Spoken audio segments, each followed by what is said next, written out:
뉴욕 증시는 주요 기업들의 실적이 호조를 보인 데다 유로존 재정위기 우려 감소로 상승했습니다. 다우지수는 0.3% 올랐습니다. 일본이 유럽 재정안정기금이 발행하는 국채를 매입할 것이라고 밝히면서 유럽 증시는 상승장 속에 마감됐습니다. 국제유가는 알래스카 송유관 폐쇄에 이어 일부 유전의 일시적 폐쇄가 잇따르며 급등 마감했습니다. 서부 텍사스산 원유는 2.1% 오른 91달러 11센트의 장을 마쳤습니다. 미국의 11월 도매 재고는 전월비 0.2% 감소한 455억 달러를 기록했습니다. 도매 판매가 예상치인 1.5%보다 높은 1.9% 증가율을 보이면서 도매 재고가 감소한 것으로 풀이됩니다. 전미 자영업자연맹이 발표한 지난달 소기업 경기 낙관 지수는 92.6을 기록하며 미국 내 소기업들의 체감 경기가 5개월 만에 하락세로 돌아섰습니다. 그리스와 이탈리아가 단기 국채 입찰을 성공적으로 마쳤습니다.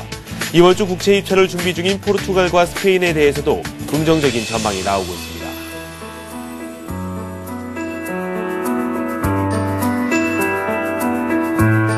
여러분 안녕하십니까? 굿모닝 센 증시의 김종성입니다. 미국 증시와 유럽 증시가 나란히 상승을 했습니다. 유럽에서 나오던 재정 위기도 이 점차 우려를 해소하고 있는 그런 모습인데요.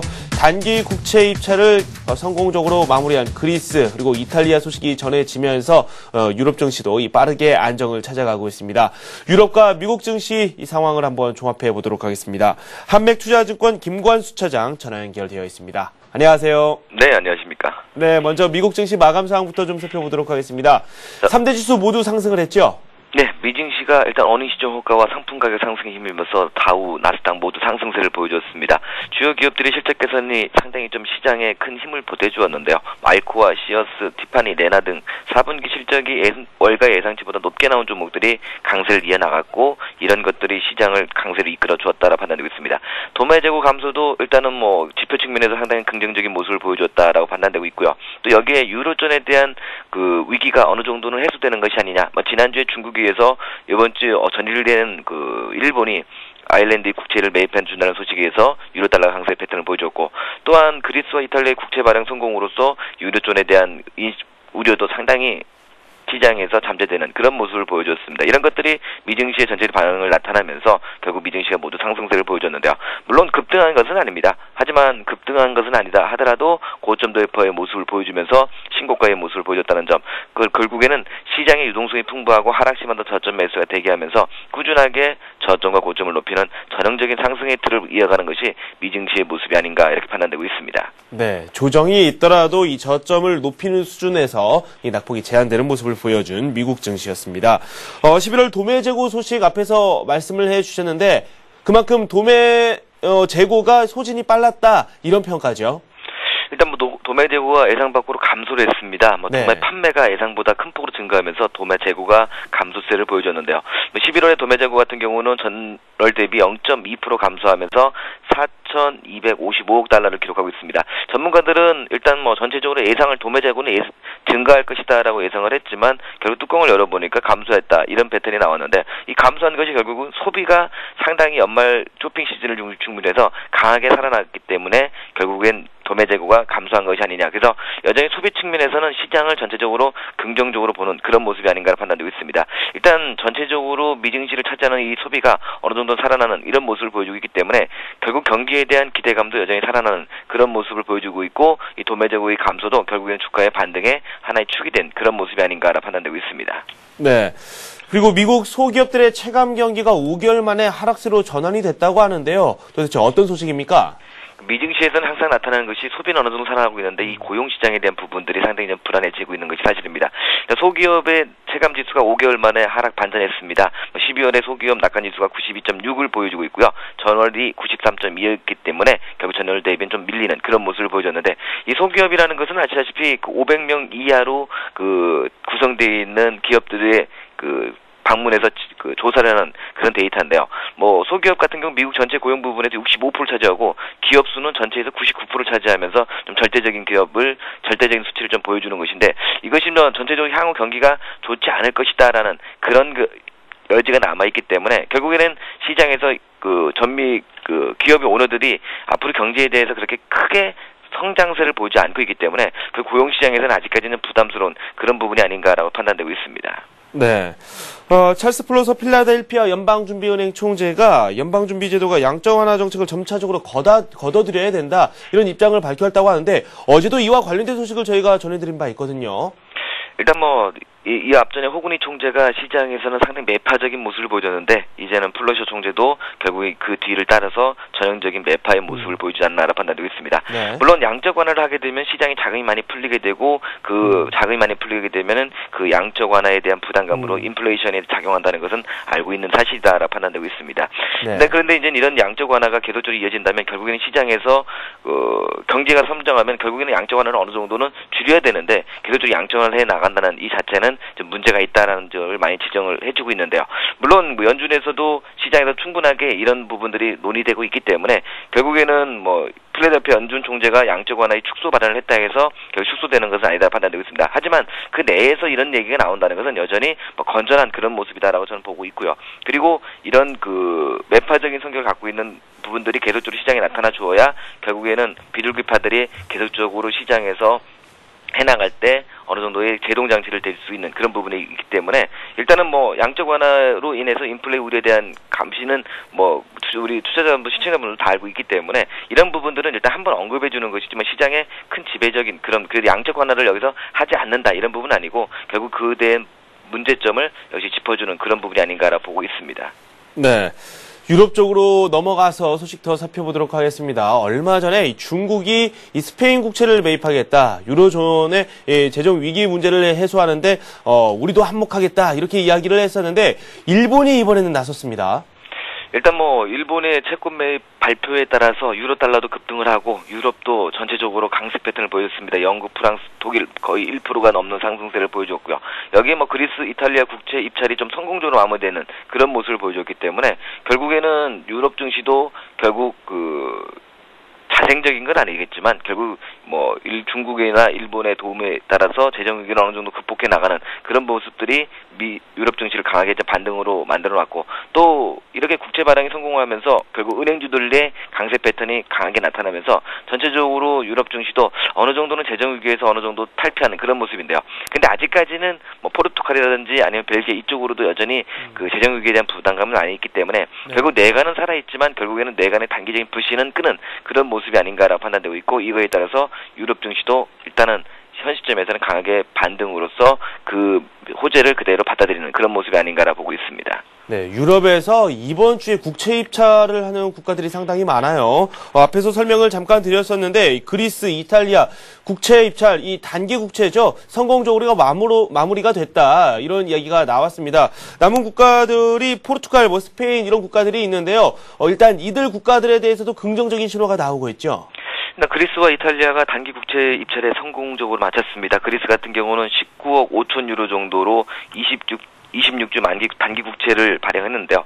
일단 예전과 대비 응찰률은 3.4배로 보여졌기 때문에 지난 11월 달에 5.15배보다는 좀 낮습니다. 그렇지만 결국에는 단기 국채 발행이 무리 없이 마감된 그런 모습을 보여줬기 때문에 시장에서 화려했고, 이탈리아 같은 경우도 70억 유로어치의 1년 만기 국채를 좀 발행했는데 낙찰금리가 시장 수익률과 비슷한 2.2%대의 그런 모습을 보여줬거든요. 그러면 결국에는 그리스와 이탈리아 모두 안정적으로 국채 발행에 성공을 했기 때문에 12일과 13일에 연이어 실시하는 포르투갈과 스페인의 국채 입찰도 청신호를 보여주면서 일단 국채 입찰이 어느 정도 국채 발행이 성공적으로 이어진다면 재정 위기에 대한 부분들이 사라질 수 있는 그런 모습이기 때문에 결국 시장에서는 일단 긍정적인 호재로 받아들이는 그런 모습이 아닌가라고 판단되고 있습니다. 네. 포르투갈 과연 구제금융을 받을 것인지 아니면 안 받고 그냥 버틸 것인지 그 부분에 대해서도 궁금해하시는 분들 상당히 많습니다. 일단 포르투갈 입장에서는 안 받겠다 이렇게 버티기를 하고 있다고 하는데요. 어떻습니까? 재정 위기로 구제 금융 실정이 좀 불가피하다라고 예상되고 있는 포르투갈이 일단 국채 입찰을 앞두고 나서 결국에는 구제 금융 요청을 안 할 것이다 이런 얘기를 했습니다. 네. 국채 입찰을 앞둔 시점이기 때문에 결국 하나의 시장을 안정시키기 위한 그 힘이 아닌가 이렇게 안간히 힘을 쓰고 있다라고 보고 있는데요. 일단 시기장 전체적으로 보면은 포르투갈도 결국에는 구제 금융 신청의 어느 정도는 규정 사실화되어 있는 이런 모습인데, 물론 이번에 이어지는 그 국채 입찰에서 채권이 어느 정도 안정적으로 발행된다면 결국에는 한시름을 놓을 수 있는 그런 모습이기 때문에 전체적으로 이런 얘기가 나온 것이 아닌가 보고 있습니다. 12일에 12억 달러 정도의 5년물 국채를 발행하고요. 10년물도 이제 앞두고 있기 때문에 결국엔 이런 것들이 시장 안정화를 위한 하나의 정책이 아닌가 이렇게 판단되고 있다라고 판단되고 있습니다. 일단 포르투갈 같은 경우는 여전히 GDP도 여전히 적자를 이번에 보고 있고 또 성장률도 마이너스 성장률을 예상하고 있기 때문에 결국 어느 정도의 구제금융의 신청은 좀 불가피하다는 쪽에 포커스를 맞추고 있고 이런 것들이 결국에는 포르투갈에서 벨기에 쪽으로도 이어질 수 있는 그런 부분에 놓여져 있기 때문에 아직까지 국채 입자를 앞둔 시점에서 이어지는 하나의 그 시장에서의 제스처가 아닌가 이런 부분이 시장의 지배적인 모습이다라고 판단되고 있습니다. 네.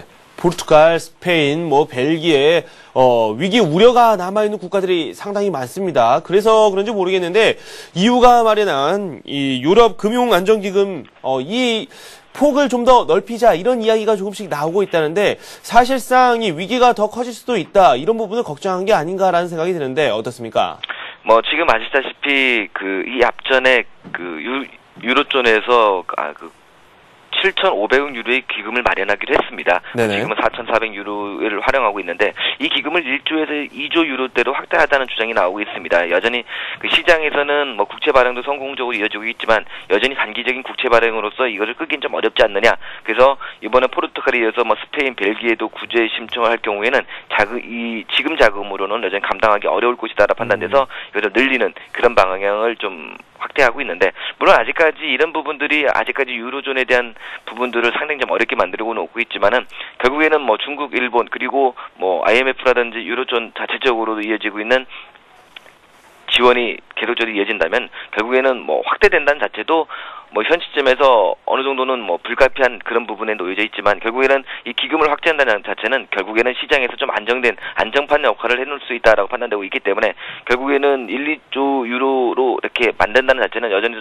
당사국 간의 첨예한 갈등도 있어서 확실하게 현 시점에서는 우리가 된다 안 된다 얘기할 수는 없지만 여전히 유럽에 대해서는 유로존이 그렇게 안정적이지만은 못하다라는 것을 다시 한번 보여주는 그런 대목이 아닌가라고 판단되고 있습니다. 네.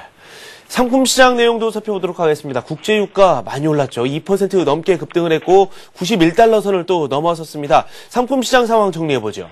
일단 국제유가 같은 경우는 알래스카의 석유관 폐쇄로 인해서 공급 차질에 대한 우려가 여전히 이어지고 있습니다. 이런 것들을 인해서 서부 텍사스 연료가 계속적으로 1.86달러 상승하면서 91달러로 다시 상승하는 그런 모습을 보여주고 있는데 지난 주말부터 알래스카 횡단 파이프라인이 폐쇄된 이후에 노르웨이 석유업체인 스타일 오일도 가스 노출 사고로 인해서 결국에는 유전을 잠정 폐쇄하는 그런 모습을 보여주고 있습니다. 이런 것들이 겨울철과 함께 소비가 살아나는 시점에서 이런 부분이 생기자 결국에는 유가는 다시 급등하는 그런 모습을 보여줬는데 미국 내 석유 공급을 12%를 차지하는 것이 파이프라인입니다. 이 파이프라인이 폐쇄되면서 원유 공급 차질이 계속적으로 우려될 수밖에 없는 그런 부분이고 이번 주말까지 이것이 가동되지 않는다면 유가는 더욱더 올라갈 수 있는 그런 모습을 보여줄 가능성이 있기 때문에 유가는 단기적인 계절적인 수요도 있겠지만은 이런 단기 악재가 있는 시점에서 상승세를 보여주고 있어서 당분간 이 유가는 좀 더 추가적인 상승세를 보여줄 수 있는 가능성이 높고요. 특히나 재고 부분도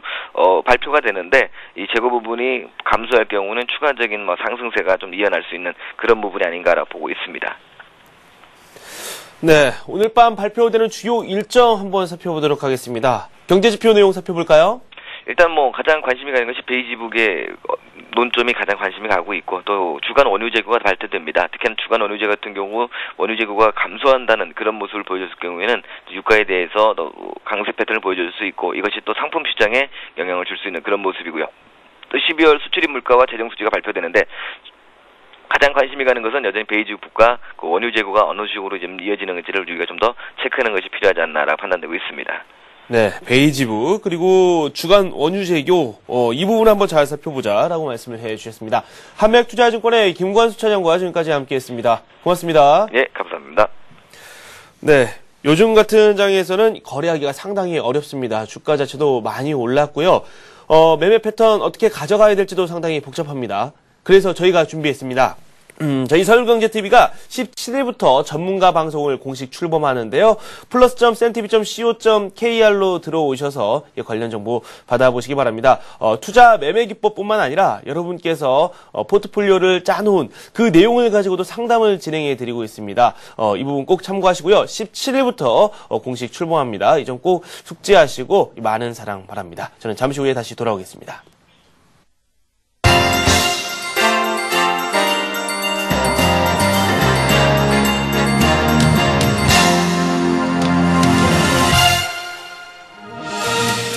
안녕하세요. 글로벌투데이 박미라입니다. 오늘도 보다 발빠르고 신선한 지구촌 소식들 전해드리겠습니다. 1월 12일 수요일 AP통신 주요 소식부터 시작합니다. 백악관에서 열린 미국과 프랑스 간의 정상회담에서 버락 오바마 미국 대통령이 세계 경제 불균형에 대한 심각성을 제기했습니다.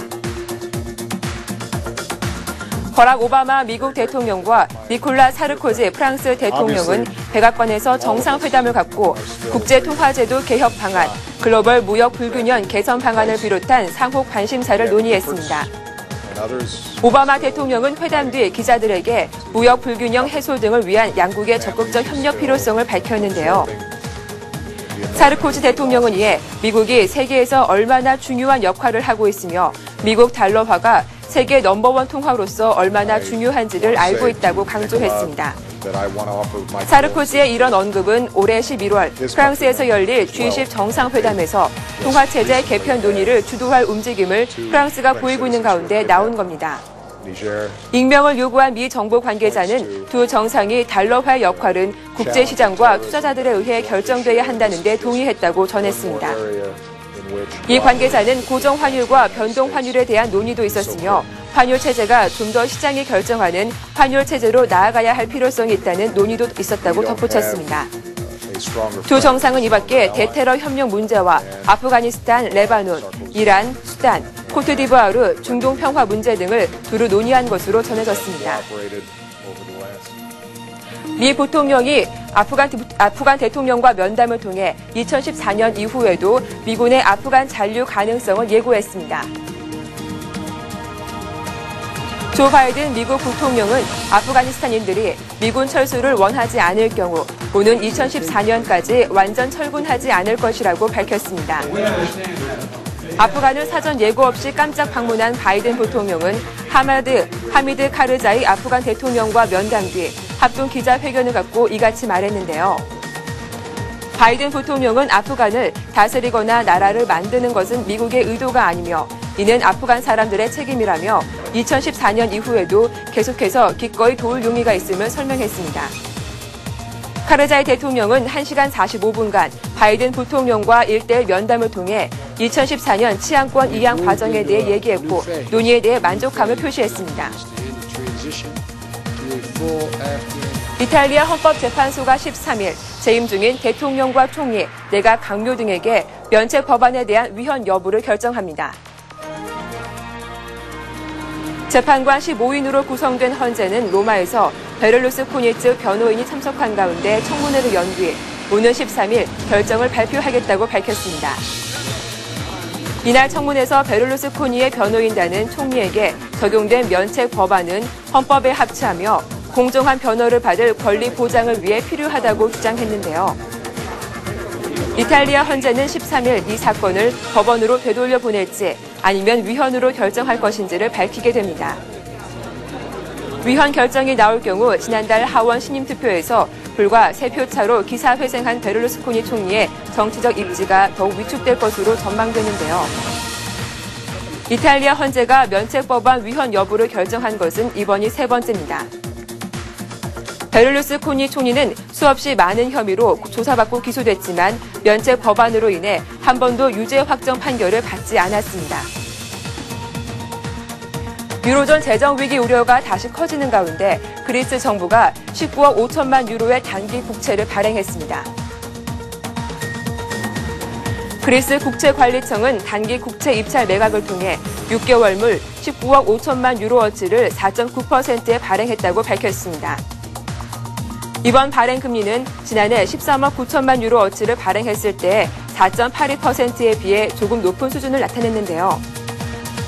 이와 관련해서 기오르고스 페탈로티스 정부 대변인은 국채 발행 결과는 그리스의 신인도가 꾸준히 회복되고 있음을 보여준다고 평가했습니다. 이날 단기 국채 발행은 지난해 7월 이후 최대 규모로 지난주 10년 만기 독일 국채 대비 그리스 국채 가상금리가 사상 최대인 10%포인트 도달한 가운데 진행돼 관심을 끌었습니다. 그리스 정부는 유로존과 국제통화기금 등으로부터 구제 금융을 받기 시작한 지난 5월 이후 국제금융시장에서 국채를 발행하지 못했는데요. 그리스 정부는 금융시장 추이를 지켜보면서 올해 국제금융시장에서 자금 조달을 재개할 계획이라고 밝힌 바 있습니다. 프랑스 정부는 니제르에서 납치된 프랑스인 2명을 살해한 배우로 테러 조직 알카에다를 지목했습니다. 알랭 주페 프랑스 국방장관은 니제르에서 납치됐다가 하루 만에 시신으로 발견된 자국인 2명이 알카에다 북아프리카 지부인 이슬람 마그레브에서 살해될 가능성에 무게를 뒀습니다. 주페 국방장관은 결정적인 증거는 없지만 모든 상황을 검토했을 때 납치범들이 희생자들을 처형한 것으로 보인다며 이슬람 마그레브의 소행일 가능성이 매우 크다고 밝혔는데요. 아직 이들을 납치했다고 주장하는 조직은 나타나지 않았습니다. 주페 장관은 구출 작전을 성급히 추진한 것이 아니냐는 비판에 대해 의견을 밝혔는데요. 테러에 대해 아무 조치도 취하지 않는 것은 납치범들에게 프랑스는 테러에 맞서지 않는다는 인식만 심어줄 뿐이라며 작전은 옳은 결정이었다고 강조했습니다. 주페 장관은 이번 사건이 지난해 9월 이슬람 마그레브에 납치된 다른 프랑스인 5명의 석방 협상에 어떤 영향을 줄 것이냐는 질문에는 답변을 거부했습니다. 유럽연합이 IT 대지진 참사 1년을 맞아 IT의 정정 불안이 인도주의 구호 활동을 저해하고 있다고 지적했습니다. 캐설린 애슈턴 EU 외교안보정책 고위대표와 안드레스 피에발그스 개발지원 정책 담당 집행위원은 공동 명의의 성명을 통해 IT의 정정 불안에 대해 우려를 표명했습니다. 성명에서 EU는 장기적으로 IT의 복구 작업에 진전이 있도록 그리고 IT 국민이 더 밝은 미래를 건설할 수 있도록 전적으로 지원할 것이라고 말했는데요.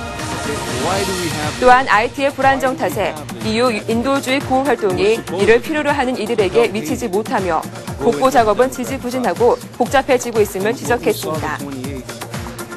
뒤이어 IT 관계 당국은 자유롭고 투명한 선거가 이루어질 여건을 조성해야 하며 동시에 주민들은 다가올 결선 투표에 평화적으로 참여할 것을 촉구했습니다. 바스크 분리주의 무장단체 ETA가 영구 휴전을 선언한 지 하루 만에 스페인 정부가 ETA 조직원 2명을 체포했습니다. 스페인 경찰은 프랑스 경찰과 합동으로 프랑스 남부 국경 마을에서 컴퓨터 전문가로 추정되는 ETA 조직원 이라이트스 헤살라가와 그 여자친구를 붙잡았습니다. 스페인 내무부는 성명을 통해 헤살라가는 2008년 5월 ETA 지도자가 체포될 당시부터 주요 인물로 추적을 받아왔다며 그 신원을 공개했는데요. 성명은 헤살라가가 컴퓨터 메시지 암호 해독 분야의 전문가여서 ETA에 큰 타격이 될 것이라고 말했습니다. 앞서 ETA는 영구적이고 전체적이며 국제사회 검증을 받는 휴전을 선언했으나 스페인 정부는 이를 거부했는데요. 호세 루이스 사파텔로 스페인 총리는 이번 휴전 선언은 바람직한 것이 아니라며 ETA가 더 믿을만하고 확실한 진전을 보여야 한다고 밝혔습니다. 지난해 이란 핵 과학자를 살해한 폭탄 테러에 대해 이란 당국은 이스라엘과 서방 세계 소행이라고 거세게 비난했는데요. 이를 뒷받침할 만한 이란 국내에 이스라엘 스파이망이 검거됐습니다. 이란은 지난해 발생한 이란 핵 과학자 암살에 관여한 자국 내 이스라엘 스파이망을 일망타진했습니다. 이 스파이망은 마수드 알리 모함마디의 암살에 관여했음이 밝혀졌는데요. 테헤란대 교수인 핵물리학자 마수드 알리 모함마디는 작년 1월 출근길에 나섰다가 폭탄 공격을 받고 숨졌습니다. 국영TV 방송은 문제 암살 스파이망의 일원이라는 마지드 자말리 팟이란 이름의 젊은 남자에 대해 방영했는데 그는 자신이 이스라엘에서 훈련을 받았다고 말했습니다. 또한 모사드 조직원을 만나기 위해 이스라엘로 향했다고 밝혔으며 1시간 30분 정도 후에 모사드 본부에 도착했다고 주장했습니다. 이어 모사도 본부는 3-4km 길이의 벽과 전기 울타리로 둘러싸여 있었고 이곳에서 감시와 역감시는 물론 자동차에 폭탄을 설치하는 법 등을 배웠다고 밝혔는데요. 그러나 구체적으로 언제 이스라엘을 방문했는지는 말하지 않았습니다.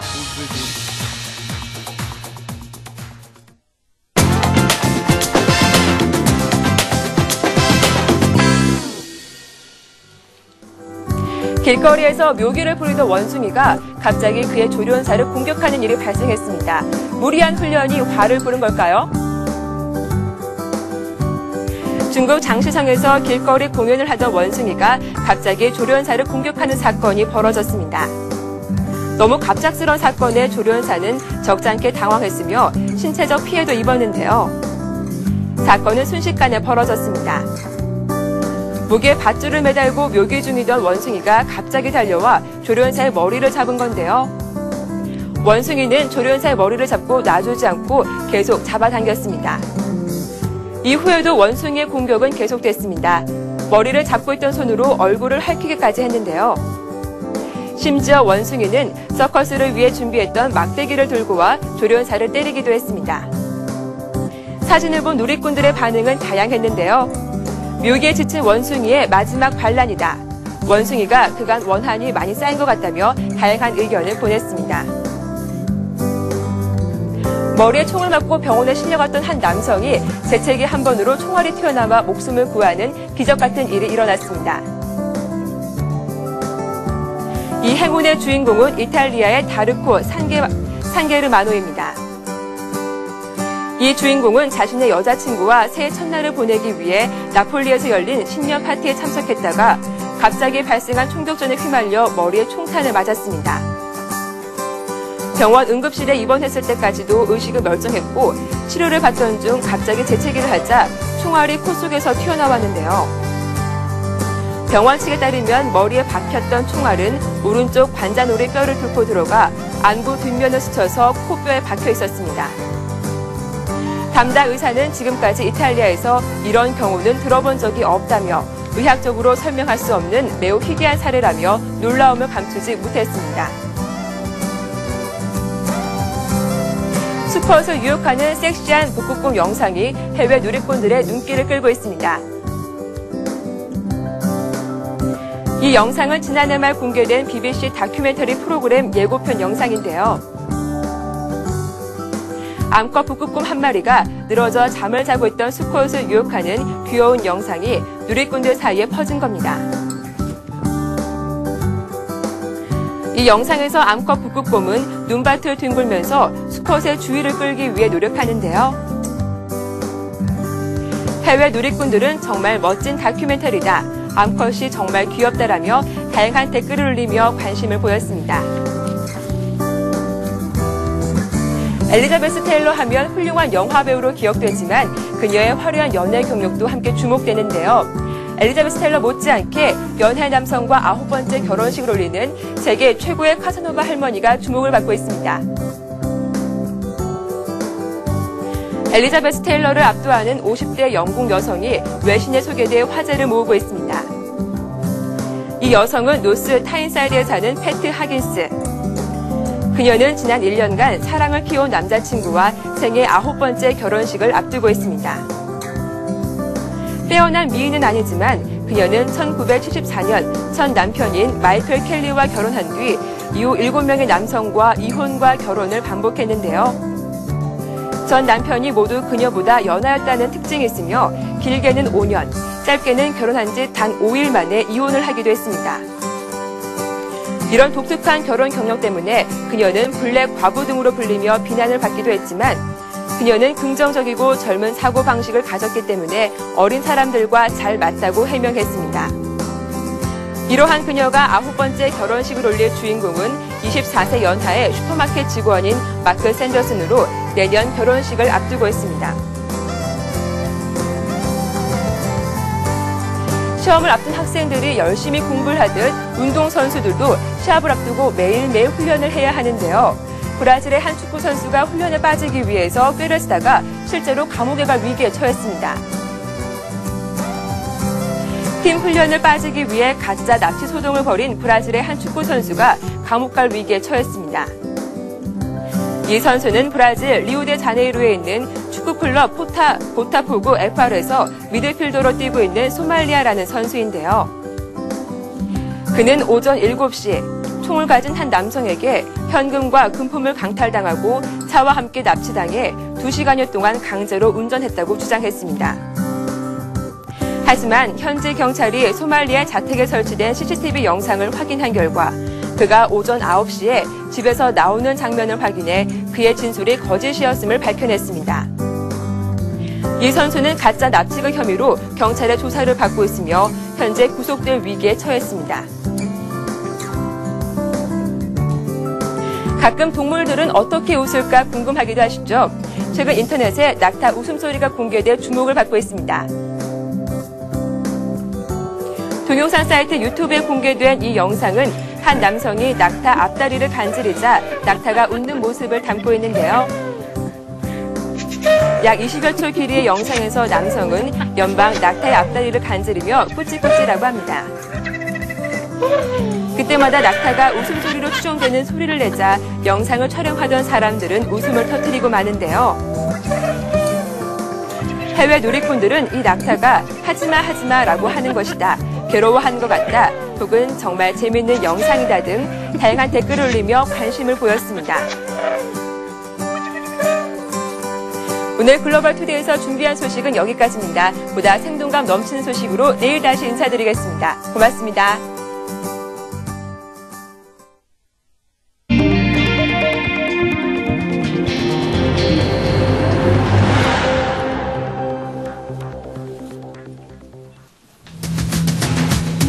현대차 고위 관계자는 올해 사업 계획에 수입차 공세 대응 강화를 주요 과제로 추가하고 관련 예산도 지난해보다 100%가량 늘려 잡았다고 밝혔습니다. 정부 주도로 진행되던 대형 저축은행 매각 과정에서 저축은행들의 도를 넘는 버티기로 매각 협상이 지지부진한 것으로 나타났습니다. 정동기 감사원장 후보자가 거취에 대해 시시각각 입장 변화를 보여 주목을 끌고 있습니다. 이르면 오늘 사퇴 의사를 밝힐 것으로 보입니다. 정동기 감사원장 후보자 사퇴 문제를 둘러싼 청와대와 한나라당 간 갈등에 이명박 정부가 집권 4년차 레임덕에 빠지는 것이 아니라는 전망이 정치권 안팎에서 제기되고 있습니다. 제2의 도이치증권 쇼크를 차단하기 위해 선물 옵션 만기일의 미결제 약정 물량이 만계약으로 제한됩니다.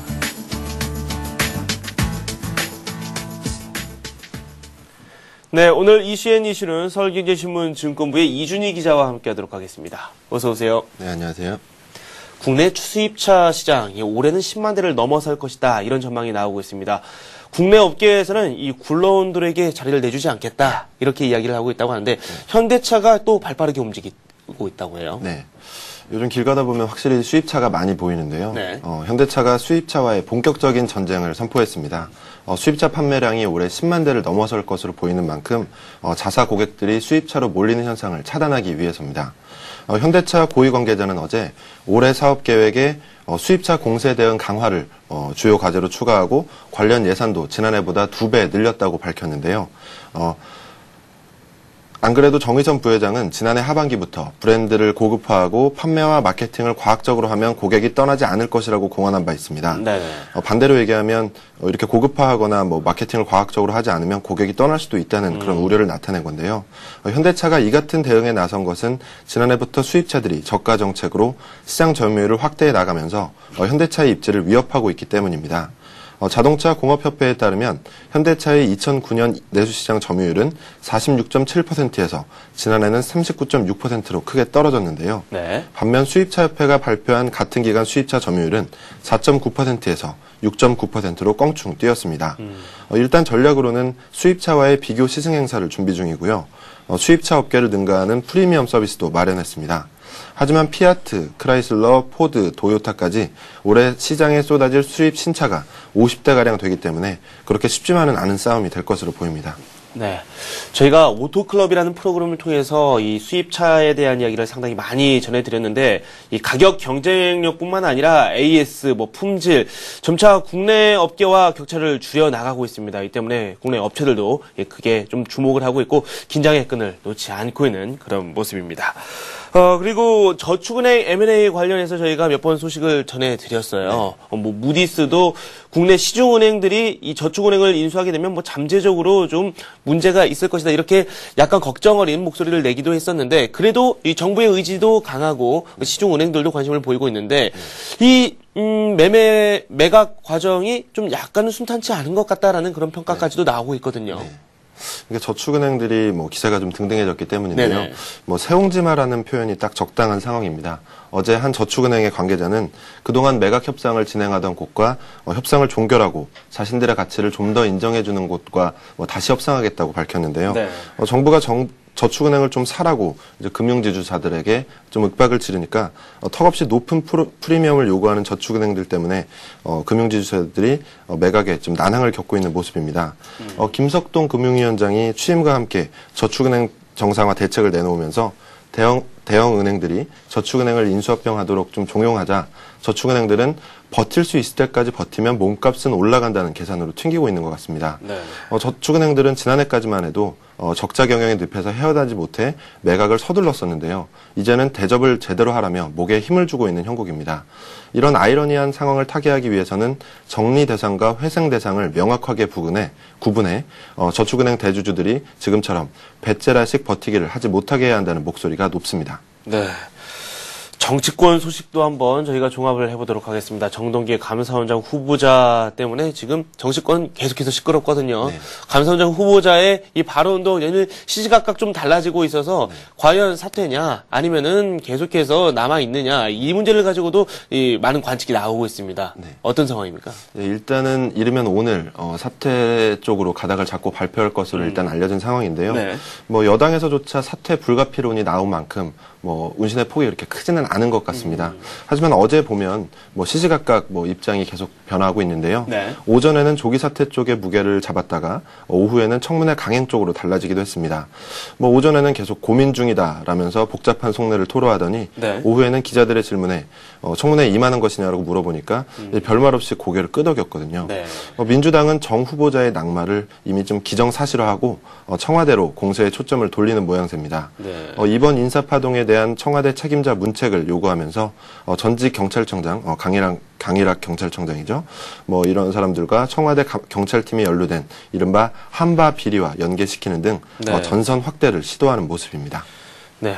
청와대와 한나라당 간의 이 인사 문제로 갈등이 조금씩 나오다 보니까 정치권에서는 임기말 증후군이라고 하죠. 네. 이 레임덕에 빠지는 게 아니냐 이런 걱정까지 또 나오고 있다고 하는데요. 네. 정동기 감사원장을 후보자를 놓고 당과 당청 갈등이 점점 논란이 확산되는 네. 것을 보이자 결국 이명박 정부도 집권 4년차 레임덕, 권력 누수라고 하는데요. 이 레임덕에 빠져드는 게 아니냐는 관측이 정치권 안팎에서 제기되고 있습니다. 집권 4년차 증후군은 사실 역대 대통령 정부에서 다 반복돼 왔던 상황인데요. 1987년 대통령 직선제 개헌 후에는 매번 반복된 모습입니다. 집권 초에는 막강한 권력을 바탕으로 저마다 개혁을 추진하다가도 5년이라는 집권 기간 중 4년 차에 들어서서는 각종 친인척 비리나 당청 갈등 등으로 권력의 힘이 빠졌기 때문입니다. 노태우 전 대통령은 집권 3년 차인 1991년 수서지구 특혜 분양으로 정권의 도덕성에 큰 타격을 입었던 적이 있고요. 김영삼 정부는 3년 차던 1995년 지방선거에서 참패한 뒤론 권력에 좀 힘이 빠지기 시작했습니다. 김대중 정부도 집권 4년 차이던 2001년 진승현, 정현준, 이용호 이른바 3대 게이트로 정권이 좀 휘말린 데다가 동교동계를 겨냥한 여당 내 개혁파의 공세까지 이어지면서 결국 김대중 대통령이 당 총재직에서까지 물러나야 했습니다. 노무현 정부는 특히 레임덕의 강도가 심했는데요. 네. 집권 3년차에 터진 러시아 유전 개발과 횡담도 개발 비리로 서서히 권력의 힘이 빠지기 시작하더니 결국 4년차인 2006년 5.3.1 지방선거에서 당시 여당이었죠. 열린우리당이 참패하면서 국정 장악력이 급속도로 떨어졌었습니다. 이명박 정부도 레임덕을 피할 수 없다는 분석인데요. 네. 당청 갈등, 인사 문제로 비롯된 이런 문제들과 같이 최근 또 관료들을 또 인터뷰해 보니까요. 이명박 정부가 뭐 끝까지 뭐 운명을 같이 할 순장파들을 전면에 내세우고 뭐 그렇게 관료 사회에서 좀 환영받지 못하던 옛날 재경부 관료들 뭐 이른바 모피아라고 부르는데요. 네. 이런 사람들을 다시 불러들이니까 관료 사회에도 이미 좀 임기말 증후군에 빠져들고 있다는 설명입니다. 네. 경제계 소식도 한번 종합을 해보겠습니다. 옵션 만기가 또 다가왔습니다. 지난 11월 11일 많은 분들이 깜짝 놀랐는데 이에 대한 대비책이 나오고 있습니다. 연말 배당금도 꾸준히 유입됐기 때문에 이번 옵션 만기일 긴장이 좀 많이 되거든요. 네. 일단 이번 주 목요일이죠. 1월 옵션 만기인데요. 지난해 11월 11일 빼빼로데이 때 터진 옵션 네. 만기 대란으로 인한 그런 효과를 좀 그런 사태를 이미 미리 예방하기 위해서 네. 정부가 결국 대책을 내놨습니다. 금융당국은 어제 옵션 만기일 주가지수 급락, 이른바 옵션 쇼크 관련해서 제도 개선 방안을 내놓았는데요. 일단은 전반적인 시장의 결제 리스크는 많이 줄어들 것으로 보입니다. 금융당국은 이번 개선안을 통해 파생상품 시장에 참가하는 기관 투자자 중 사후 증거금 적용 대상을 보다 좀 엄격히 했고요. 적격 기관 투자자 중 자산 총액이 5천억 원 미만이거나 금융투자업자가 운용하는 집합투자재산의 전체 합계액이 1조 원이 안 될 때는 사전 위탁 증거금을 부과한다는 방침입니다. 이른바 사전 증거금인데요. 네. 기관의 대규모 손실을 중개회사, 즉 증권회사가 대신 떠안게 되는 상황을 재현하지 않겠다는 대책입니다. 사전 증거금이 도입되면 기관들이 자신의 결제 한도를 크게 넘어서는 좀 위험한 투자가 좀 억제되기 때문에 네. 결제 리스크가 대폭 감소될 전망입니다. 금융당국은 또 파생상품 거래 시에는 포지션, 즉 미결제 약정을 최대 1만 계약으로 제한하고 대량 보유 파생상품을 보고토록 할 계획입니다. 하지만 대책이 적절하다고 보는 시각도 있지만요. 일각에서는 좀 투자를 위축시키는 것이 아니냐는 우려의 목소리도 나오고 있는 상황입니다. 아무래도 국내 기관 투자자들의 참여가 좀 저조할 것으로 보이기 때문인데요. 이렇게 되면 외국인들의 입김이 상대적으로 세지기 때문입니다. 전반적으로 파생상품 시장이 위축될 수 있다는 걱정과 함께 국내 기관들이 차익거래 시장 참여를 제한할 경우에 외국인들의 우리 증시가 더 휘둘리는 부작용이 발생할 수도 있다는 주장도 제기되고 있습니다. 네, 지금까지 서울경제신문 증권부의 이준희 기자와 함께했습니다. 고맙습니다. 네, 감사합니다. 네, 오는 17일부터 저희 서울경제TV가 이 전문가 방송을 공식 출범합니다. plus.cntv.co.kr로 들어오셔서 관련 정보를 접하실 수 있는데요. 포트폴리오 상담뿐만 아니라 매매 기법도 자세히 전수를 해드린다고 하니까 이 많은 참여 바라겠습니다. 저는 출발 센증시에서 관련된 소식 가지고 다시 한번 찾아뵙겠습니다.